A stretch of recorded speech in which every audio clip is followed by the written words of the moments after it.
why did Jesus have to die? You know, that's a question that we all ask at some point, and I want to explain it in a way that might make sense with a visual.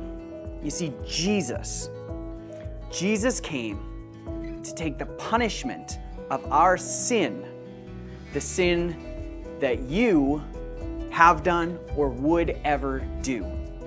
That's what he came to do. And see, you here look pretty good. I mean, come on, you look nice and clean, just the way you were meant to be. Oh, I could drink you up.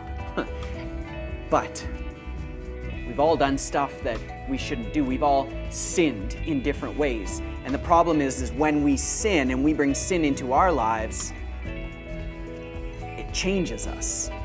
It changes who we are, and suddenly there's elements in us that weren't meant to be there. Maybe it's bad attitudes, or you yelled at your parents, or you lied to a friend, or you cheated on a test, or you hurt someone, or you hurt yourself.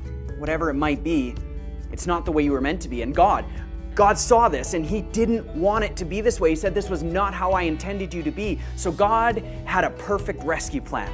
And that rescue plan was Jesus. Now, Jesus was perfect. He came and he lived a perfect life. He was without sin. So the question was, what would happen if Jesus took the sin of the whole world, all of the sin, and put it in himself? And so he went to the cross and he took our sin. And Jesus took all that sin and put it in himself. But that's the thing, is Jesus took our sin to the grave, but then he left it there. He left that sin in the grave, and he came back with new life for all of us. And he was still perfect and pure and blameless and everything that we needed.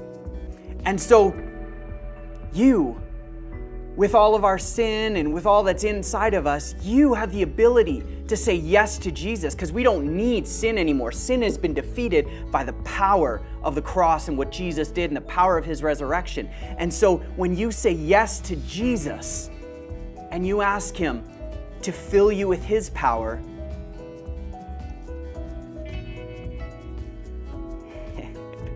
it changes everything. Jesus brings freedom. You couldn't have taken this out on your own. You could not remove the sin from yourself. Only Jesus could do that, because he died and rose again to defeat the power of sin and bring us true freedom. And that's why Jesus had to die.